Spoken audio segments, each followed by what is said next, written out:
Hi folks, a very warm welcome to the Glasgow Celtic Forever podcast. Xander here to go through everything Celtic. John's with me also.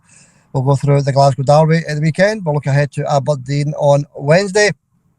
Plenty of things to get through, all the latest news, some gossip as well, flung in there as well for good measure, and everything else in between. How are you, John? Aye, alright, aye. Well, I don't know if I'm alright after that game in Sunday. I mean, delighted with the result at the end. Of course, I would have obviously have loved a win. But yeah. Like coming back off the canvas to put in a performance like that in the second half was unbelievable, wasn't it? Put that kind of performance in for two halves, we're no far away. Yeah, it's got to be the full 90 from now on. Enough of this 45 minutes per game. It's dreadful. And look at that first half at Ibrox. It was very lacklustre, wasn't it, John? You know, you've got to take into account the European tie as well, John. We were just basically stepped off the plane and then into the bus to Ibrox. So, you know, no rest whatsoever for the players. And then we got to Pittodrie on Wednesday night as well. So it's another game in midweek, whereas Rangers have another full week's rest when we go back to Ibrox on Sunday. But that's looking at a way ahead, John. We'll touch on the Glasgow Derby in a wee minute, but I quickly wanted to run through some news surrounding Celtic at the moment today. We'll get to that. Then we'll do we were done the Glasgow Derby, John, and then we'll do the preview of the Aberdeen game. But first of all, if you can hit that like button, that would be very much appreciated. Thank you very much for smashing that like button. It does help our wee channel. And if you could subscribe as well, that'd be also appreciated. Competition on your left hand side, that league table on your left hand side, correct score competition league table. Nobody got the 2-2, unfortunately, the 2-2 draw at Ibrox. So, you know that we've not had a correct score on here for about 3 weeks. So I'm going to look into the weekend and maybe add the B team fixtures into the league table as well. So give everybody 2 guesses per week to try and ramp up the competition a wee bit, because it's been very stale for 3 weeks. We need to try and get some points on this board, but we'll talk about that later, John. Right, the news. Kasper Schmeichel, John, didn't train today. I think there's an issue here with Kasper Schmeichel. I don't know if Martin has actually just dropped him or whether or not he has actually got an illness. So he wasn't seen in training. Looks as though he's going to miss the Aberdeen game as well, John. What's your thoughts there? Kasper Schmeichel not at training today?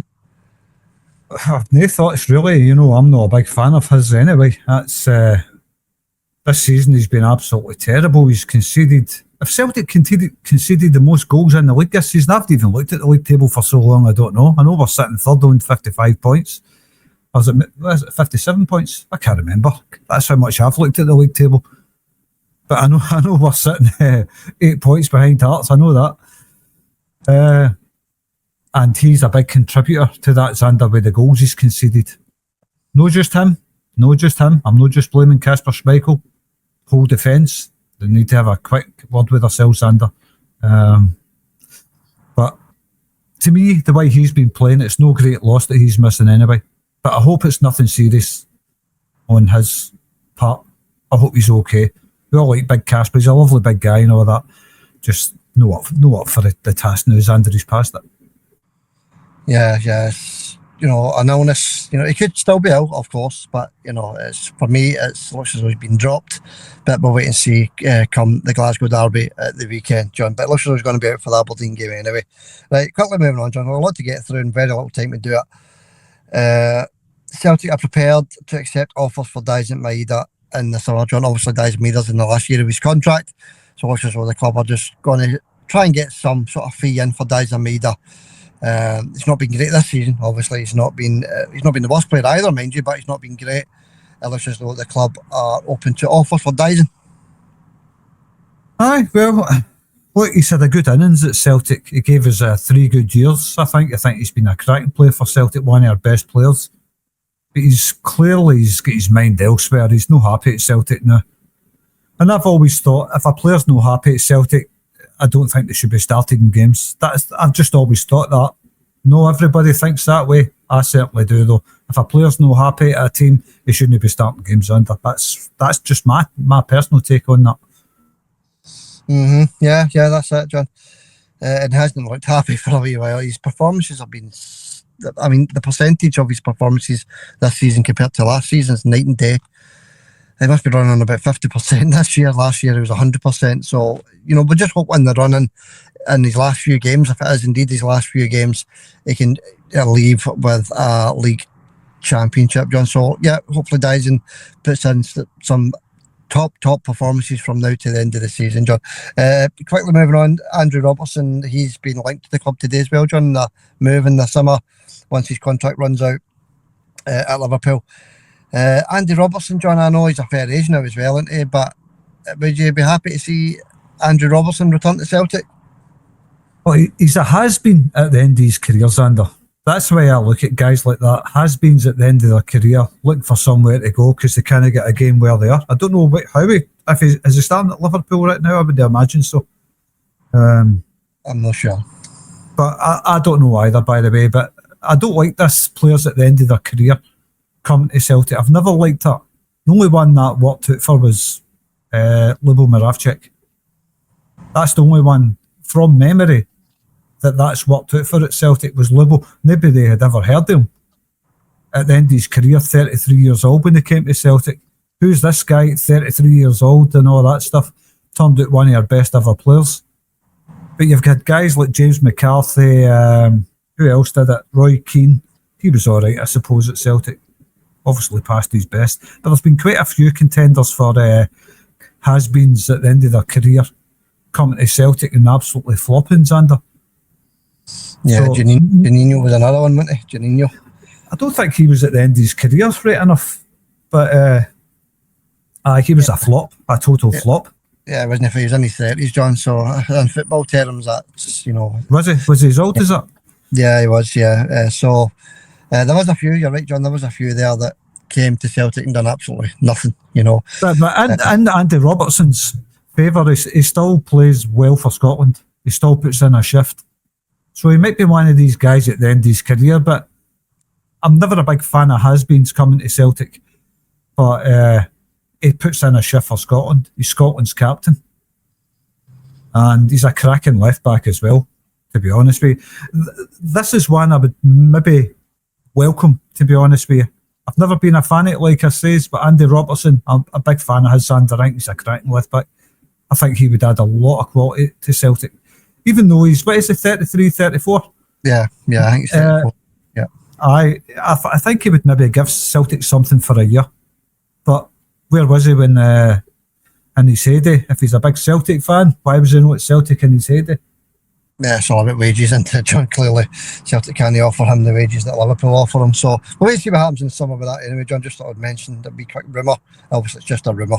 We're allowed to talk about rumours. So we'll wait to see what happens in the summer with Dyson and Robertson, actually, John. Okay, BBC Radio Scotland. I didn't listen to it and count it, by the way, but they mentioned the words Old Firm 43 times in the broadcast when Celtic were playing Rangers in the Glasgow Derby, and the words Glasgow Derby were not mentioned once in the entire programme, John. So the BBC are obviously, they wanted to stick to this Old Firm tag. I don't know where the listeners are with this. Put a wee comment in the comments, if you don't mind, where you are with this Old Firm tag. I just don't like it. Don't want to be tagged anywhere near Rangers Football Club. As the board said a few years ago, we are not half of anything. So where are you with this, folks? Get it into the comments. Do you want to see this Old Firm tag totally scrapped, or are you not too bothered about it? But it's pathetic, John. You've got ex-managers like Neil Lennon that coming out saying Old Firm, and Chris Commons saying Old Firm. I even heard, Charlie Nicholas, people like that, Old Firm this, Old Firm that. I just don't want to hear it, John. I just want to hear it. But 43 times it's mentioned on the BBC, and the reason why I know that is because of AI. You've got your AI news. You can type it in your AI on Google, and it gives you all these sort of details. So, where are you with this, John? Counting the amount of times Old Firm says, that's amazing. Look, there's no such thing as Old Firm. You know where I stand with this?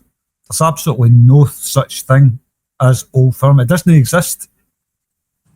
Rangers died in 2012. They went into liquidation. Liquidation means you're finished. They died. They're not the same club. They're a 14-year-old club. They're not even 14 yet, by the way, but their birthday's coming up soon. But no, look, all joking aside, I don't stand with Old Firm. It doesn't wash with me. The Celtic board came out and says it we're half of nothing, like he says. They says that years ago when Old Firm was mentioned. We're part of nothing. That was said by Celtic. So why do these journalists keep saying it? Old Firm, Old Firm, Old Firm. The word from Celtic themselves is, we are part of nothing. That's their actual words. I can't remember exactly who says it.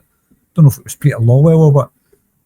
But that was a good few years ago, so I can't remember. But that was the actual words from the Celtic board. The guys that own the club and run the club. We are part of nothing. Or half of nothing. But Old Firm doesn't exist. Like I says, Aberdeen and Dundee United used to be called the New Firm Derby. Now they can be called the Old Firm Derby because there's no such thing in Glasgow. That's where I stand, but you know that. Yeah, okay. Right, put in the comments box what you think of this Old Firm nonsense. Whether you're okay with it or you're sick of hearing it. But I've got a rough idea what the people that listen to this think. Right, John, moving on. One more thing in the news. Not really news, it's just something I wanted to mention. Was this back to the BBC again? Tom English, John. You're Tom English man on the BBC. Talking about, Celtic's performance against Rangers on the radio the other day. Coming up with things like, in favour of Rangers, total dominance. Talking about Celtic, no way back. This is, at half-time at 2-0, no way back. What utter nonsense this guy hits out with. Rangers totally superior. Rangers coasting. Mikey Moore, standout performer, absolute star performer. Where was he in the second half? What is it with this Tom English, John? He absolutely adores Rangers Football Club. Don't know, he's obviously a Rangers fan.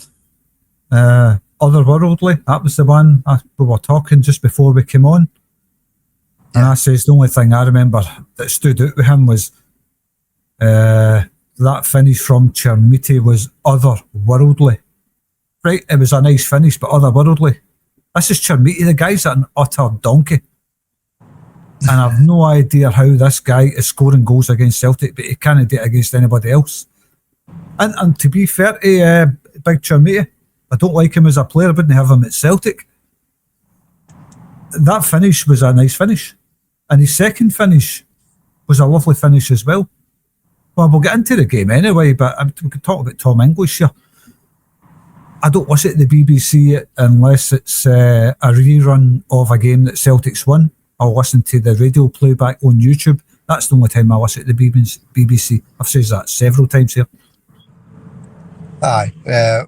Well, he's definitely a contender for Wallop of the Week on Saturday, John, because I can't see anybody beating that, to be honest with you. Wallop of the Year, I think you said, when you were talking about the boy with the Celtic ladies, girls, women, females. He didn't like us calling it ladies. He's up there with that. That's Tom English. I know. There was more things to say, John. I just can't remember half the things you were saying, but it was pretty pathetic. So get a grip of yourself, Tom English from the BBC. Right, John, let's get into the Glasgow Derby then. Let's get into it, and we'll start with Chermiti, John, because that goal he scored, it was a nice finish. Yep, it was a nice finish, but nobody near him, John. I was looking at Araujo standing beside him. Now, if Araujo jumps with him for that ball and takes a kick in the head, the goal's disallowed. He just stands there and watches it. I was really disappointed in Araujo at that particular one. I know he's a great player for us, John. He's decent. I wanted Celtic to sign Araujo on a permanent basis. But when that ball comes in, he's got the time to jump for that ball while he's doing his scissor kick in there, John. He's right beside him and he just stands there and watches it. Now, if Araujo jumps for that ball while his foot is in there, that goal's disallowed for dangerous play. I mean, I don't really want to point the finger at anybody, but he's got to be doing more. You can't allow a player all that space and all that time to get a shot like that. I mean, you offer any striker that kind of chance, he's going to do something like that. But it's got to be better defended, to be honest with you. It was very poor defending from Celtic in the first half. But I can't take it away from his finish. It was a nice finish, but there's absolutely nobody anywhere near him. Otherworldly, like Tom English says, a bit over the top. Yeah, it was a decent finish, John. As you say, anybody that's got that time and space inside the box to turn away from the ball and scissor kick it like that over their heads, you know, that it is just dreadful defending. And the fact that Araujo was close to him and could have put in some sort of challenge, John, even if he gives the penalty away, you know what I mean, John? But if he jumps for that ball and then it's high foot, because his feet's about 10 feet in the air, so that if an opposite player is near that 10-foot, if you like, in the air, then that goal's got to be disallowed. But it just had all the time and space in the world. And it was a decent finish as well. You know, the acrobatics was quite impressive for that big guy. So just very disappointing from the Celtic defence. Then they score a second one, makes it 2-0 to them, John. Half-time whistle goes. You know, we're all head in our hands. Sort of very, very dire performance by the Celtic defence, especially, John. You know, Big Dane Murray's trying to cut out a cross ball with fresh air swipe. They get their second goal from that one. It was just dire from the defence during the first half. It was terrible. You've got to show more determination than what they did, Celtic. If Araujo was a bit more determined, he'd have probably won that ball and got a free kick for the high foot, like he says. But Dane Murray for the second one was that was poor, Xander. And I think that boy's performance was actually pretty good. Outside of that mistake that he made, you can't be making mistakes like that in a big derby match. Just a fresh air swipe, and it was again Chermiti, lovely wee touch around Araujo, and then the outside of the boot finish. Again, a brilliant finish, Andy. You can't take it away from him. But these goals are set up on a plate with poor defending. This has been Celtic's problem the whole season. And you can look at Kasper Schmeichel. I'm saying I don't miss him if he's away and all that. I don't wish the big guy any bad, big Kasper. But you've got to look at that defending. By the way, I looked at the league table. Celtic's nowhere near the worst goals conceded in the league. They've conceded 30 goals in the league. That's still bad for Celtic, though. 30 goals conceded in the league. Yeah. Just the league. Defence has got to be better, Xander. If you're playing for Celtic in defence, you've got to be showing a lot more determination than what these boys are showing currently. They look terrified at times, that defence. So that takes a wee bit away after Kasper Schmeichel, I think, if you look at the defensive performances. True blunders at the weekend again by the defence. Nothing Sinisalo was doing about any of them. So maybe you should take the pressure off of Schmeichel a wee bit, looking at defensive performances. Yeah, of course, the crossing in the box could have been cut out as well, and there's no defender near the crosser of the ball as well. Right, John. Okay, 2-0 half-time, get the second half. Much better from Celtic in the second half. We all know that. It was the games a few days ago. A couple of days ago now, sorry. But much better in the second half, John. 56th minute, we get that goal back that McKean Tierney billet header. Lovely cross from Nygren. And I sort of knew then, John, that, you know, the game was definitely on anyway. I didn't think we would win the game at that. At 2-0, I definitely thought we weren't going to win the game. But when that goal went in, John, 2-1, it was just total dominance from Celtic in the second half. It was, and the stats don't lie. Celtic dominated that game. Celtic did have a bit of possession in the first half.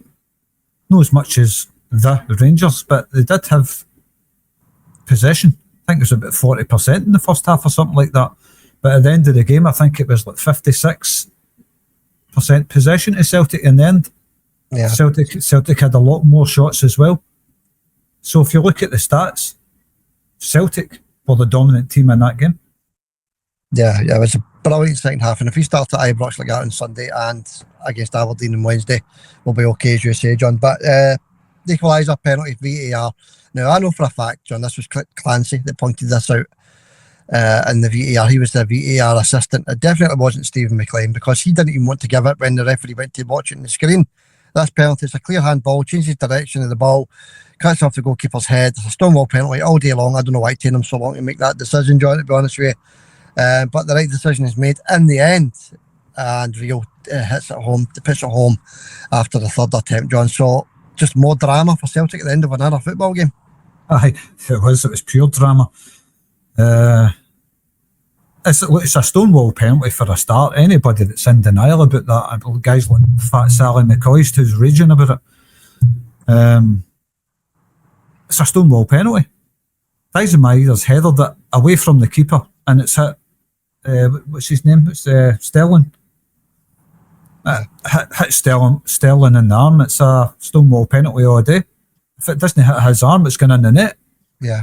It's the definition of a stonewall penalty. So anybody that's got complaints about that, I mean, I've seen so many complaints on social media about that, complaining about it's never a penalty and all that stuff. He doesn't know anything about it. It's going into the net and it hits your hand. It's a stonewall penalty. That's the simple facts. Live with it. It's a penalty. And Hatate has to have 3 attempts. And you've got to say hard luck to Butland. Great save for the first one. It was a poor penalty, to be honest with you. But he gets doing well for it. And then he gets the second save. It's right out the goalkeeper's handbook, that, isn't it? The 2 saves. You see goalkeepers warming up like that all the time. And Rio and Dyson are at the back post just to make sure. But aye, look, I know we drew the game, but I just got to thank God, Xander, that we got something out of that game. Because would the league be over if we'd lost that game? I says it wouldn't be over, but look, we'll take the point and run. Anything's better than a defeat in a derby, Xander. That's all I can say about that. Yeah, that's it, John. And it totally destroyed the Rangers weekend, the supporters weekend, didn't it? So that's made it even sweeter as well. But it does put us in a sort of a dodgy position in the league, John. But we'll get into that when we touch on the Aberdeen game in a wee minute. Okay, quickly moving on with this game. Refereeing decisions, John, very strange all the way through this game. Free kicks, the usual, John. Rangers players falling, getting free kicks. That rule has to be really looked at, I think, by the rule makers on FIFA, John. I think this players falling down, just getting free kicks, that needs to be re-looked at, readdressed. But that's happening all the way through the game. Throw-ins to Celtic, given to Rangers, stuff like that, all the way through the first half and the second half, John. So the refereeing performance was very poor on Sunday. Never expected any more than that. I expected a poor performance. You've got John beaten with a whistle. Come on. What are you expecting? Yeah, I'm expecting the man to do the job he's paid to do, John, to be honest with you. But as you say, that was never going to be the case, was it, John? So, yeah, very poor refereeing. We'll quickly move on, John, because we're running out of time. We've got still a wee bit to go through. The lack of class by the Rangers players and management team in the 90th minute. Martin O'Neill having to go in, a 74-year-old man on his birthday having to go in and split all that up. Absolutely pathetic for the Rangers guys, to be honest with you, John. Celtic players just walk away laughing. So, classy Celtic players, classless Rangers players. But again, what do you expect? I did have a wee laugh at Martin O'Neill, showing him running on to break up the fight. No, that it was a fight. It wasn't a fight, you know what I mean? Just the usual bad losers. No losers, but, it must have felt like a loss to them, put it that way. Yeah. But they've got to learn to behave themselves, them players. It's always been the same with them. Even when it was the old club before they died in 2012. Did I say that already? never retire. You're not though. No, it's a fact. You can't deny that. When any business gets liquidated, they're defunct. That's the end of it. But they still think they're the same club. But that's all right. If they're happy with that, that's up to them. But anyway, their old club was like that as well. Absolutely no grace or dignity in, I was going to say defeat again, but like I says, it must have felt like a defeat. But they've got absolutely no dignity or anything like that. Just want to fight with Celtic players. Take your medicine, boys. It's as simple as that. Take your medicine. You didn't win the game. And you had your favourite referee in charge as well. I think they're a one-half team as well, Xander, to be honest with you. Yeah, it looks that way as well. We'll find out a wee bit more on Sunday because they've learned a lot about each other, shall we say, on Sunday there, and we face off against them on Sunday yet again, don't we, John, in the Scottish Cup. But anyway, that's how we down the line, John. We've got a big game before that, Aberdeen. But before we go, John, we've not done this in a wee while. A quick individual player ranking, very quickly, if you don't mind. You against the BBC, John, right? Kieran Tierney, out of 10? So you're kind of dividing this up over 2 halves, which makes it hard. But he got the goal, didn't he? A lovely header away from the keeper. I thought he was otherwise probably lacklustre. He went backwards too much for me, Xander, Kieran Tierney, I noticed. Yeah. I was looking at players making runs like Maeda and all that, making a run through the middle, and Kieran's no spotting it and goes backwards. I'm going to give him a 6, just for his nice finish. Yeah, you're pretty close to the BBC. He got a 7 on the BBC. Sinisalo? Sinisalo, I don't know if there's anything could have done about the first goal, kind of unexpected. Nobody helping him out there or anything like that. Give him a 6 as well, Xander. Yeah, bang on. Same as the BBC, John. 6. Liam Scales? Very poor for me, Liam Scales. I didn't think he had a great game. Better in the second half, like every player was in the second half. He was spraying the passes about and all that stuff in the second half. I'll give him a 6.5. Yeah, 6 for the BBC. Dane Murray? I thought Big Dane Murray had a good game, apart from the obvious error that led to the second goal. I was thinking unforgivable at the time, but I thought he was on par probably. He was winning a lot in there. I don't think anybody got the better of him in the air, so we'll give him a 7, Xander. Yeah, 6 for the BBC, John. I'm very close so far. Arajo? He's just a wind-up merchant. He's the new Bruni, isn't he? Yeah. Again, he should have done more for the first goal, like he says earlier. He was all right. 6.5 for Arajo. 5 for the BBC, John. I thought he'd done better than a 5 actually as well. Callum McGregor. Callum McGregor. I think McGregor again. It wasn't his greatest performance. Better in the second half, like every player. It's hard to mark them up because of the two different halves, but I'll give Callum a 6 as well. Yeah, he gets a 6 from the BBC. Oxlade-Chamberlain.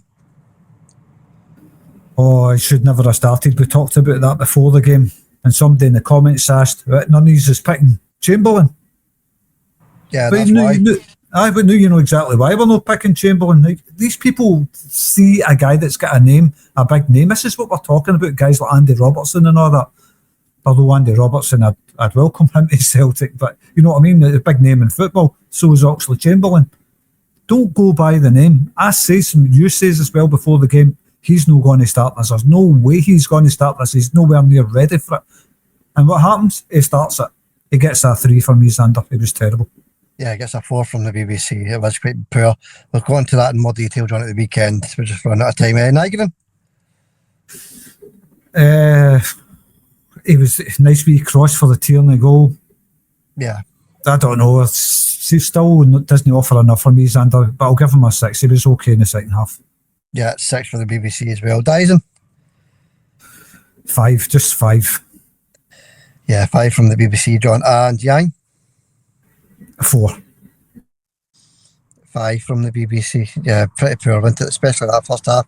Just one sub I wanted to mention, John. Adamu, sorry, up front. My goodness. Oh, I done nothing. I'll give him a 3 as well.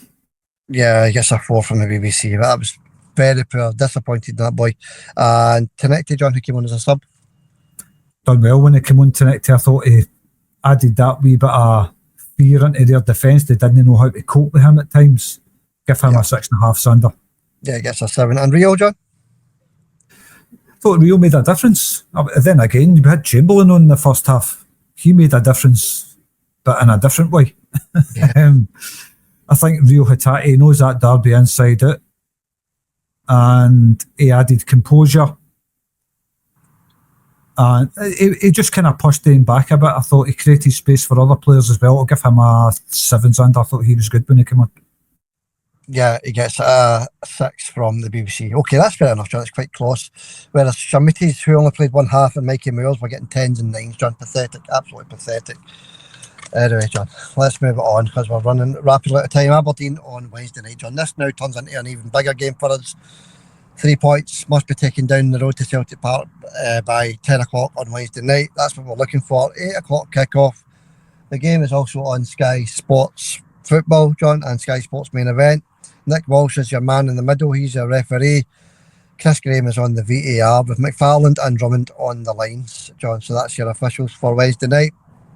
Wee quick word on the odds, 13-2.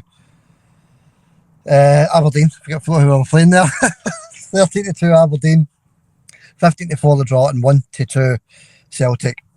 Celtic favourites at Pittodrie. Aberdeen, they like to play a 4-2-3-1. That's their preferred formation, John. So I'll quickly run through my predicted starting 11 for the Dons. It would be Mitov in goal, then the defence of Laban, Milne, Morrison and Malloy. Midfield of Shinnie, Giger, Olisanya, Cameron and Keskinen, with Nisbet up front for the Dons, John. But that's them, John. That's their team. And that's who I think is going to start for them, to be honest with you, John. They've got a few out. Obviously, Celtic got a lot out, but they've got a few out as well. Knoster, head injury out. Tobers out for the rest of the season. Tom McIntyre, hamstring injury. Malloy, fitness issue with Malloy. They're trying to get him to full fitness. Nicky Devlin, he has a doubt he may start, like we said, Stirling against the Rangers. He was just a doubt. Nicky Devlin is also a doubt for the Aberdeen game, so you might still see him. And Nicolas Suman must be one of their new players. He has a calf injury, John. So 1, 2, 3, 4, 5, 6 out for Aberdeen. I was waiting for you mentioning that player you couldn't pronounce the last time. Ushishi. You called him Ouchie. Ouchie. Nah, he's not starting for me. Ouchie. Ouchie. No, it's Oshishi, his name is. By the way, did you just say to me that Mikey Moore and Shermitti got 9s and all that from the BBC? 10, John. Nobody's ever had a 10 in their life. Shermitti got a 10 and Mikey Moore got a 9 for playing 45 minutes. That's unbelievable, by the way. I can't believe that. I mean, they performed better in the first half, but the guy was a donkey after his 2 goals. All I heard for the commentator was hat trick, hat trick, hat trick. Rose said, out for a throw in and all that. I don't know what these guys are saying, by the way. I really don't. 2 nice finishes, but a 10, come on. Yeah. Anyway, let's forget about that. That's done and dusted, that game. Aberdeen, Celtic lineup. So it's going to be Sinisalo if Casper's still able right now. Yeah. With you've got to start with Dane Murray and Liam Scales again, I think. Yeah. They seem to redeem themselves in the second half against the Rangers, didn't they? Yeah, it's certainly brilliant performance in the second half from every player on the park, John. But I think it's going to be more or less the same team, with the exception of Ox Chamberlain being replaced by Rio, John. I think it's more or less going to be the same team. I think so. Don't think there's much point mentioning the whole team, but I will anyway. Sinisalo, Scales and Murray with Araujo and Kieran Tierney. Centre of the park, Cal McGregor, Rio Hatate, Nygren. And up front, Dyson Maeda, Tenecte, and I don't think the boy up front is going to start this one, Adamu. I think he'll start with Vanshara. Where is Iniacho, by the way?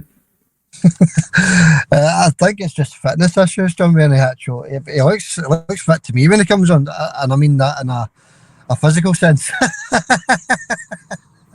he looks very fit. He looks as though he could run about for 90 minutes, no problem.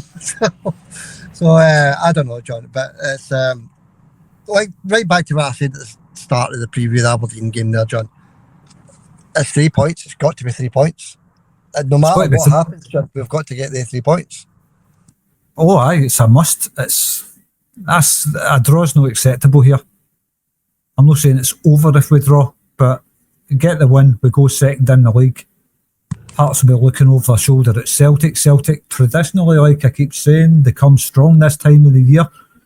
So it's nothing other than a win. We don't know which kind of state the pitch is going to be in. That's going to be a concern. And of course, they've got Tony Docherty in charge right now as interim manager. Right, I didn't know that, John, so thanks for that. And I was going to say, it's got to be tough because the Aberdeen team, they've lost game after game after game, but now Celtic are in town. You just watch the performance these guys put in against Celtic on Wednesday night, John. But, if we do get the 3 points, John, we jump right into seconds and we're breathing right down Hearts' neck. This is it, isn't it? I mean, 3 points. Hearts are no longer looking at the new team from 2012 behind them. They're looking at Celtic. If Celtic win this game, they will be 5 points behind Hearts. That will take us on to 58, with Hearts on 63. But there's a lot of work to be done on Wednesday night, Xander. This has got to be a strategical masterclass from Martin O'Neill on Wednesday night. It's got to be.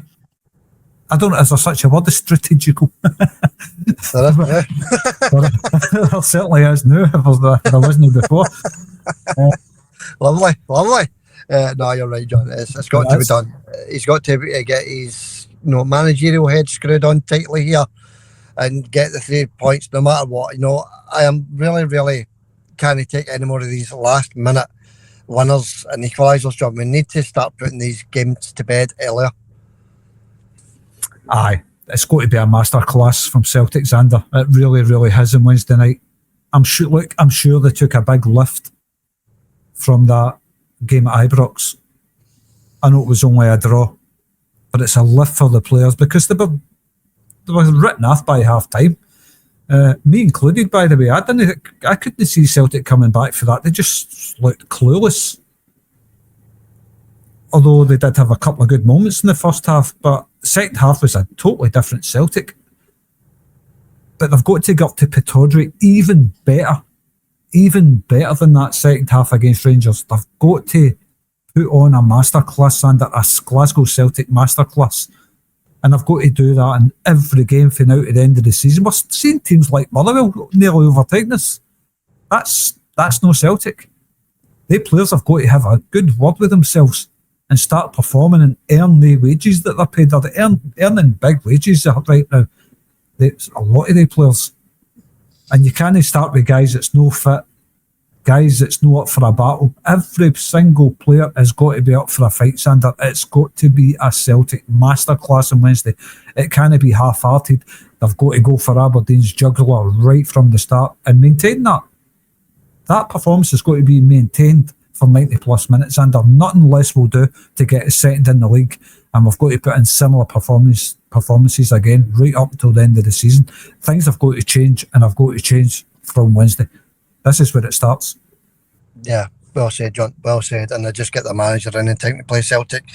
I know they just lost narrowly to Hearts 1-0, didn't they, at Tynecastle? So, they're not the worst team in the world, Aberdeen still got decent players there.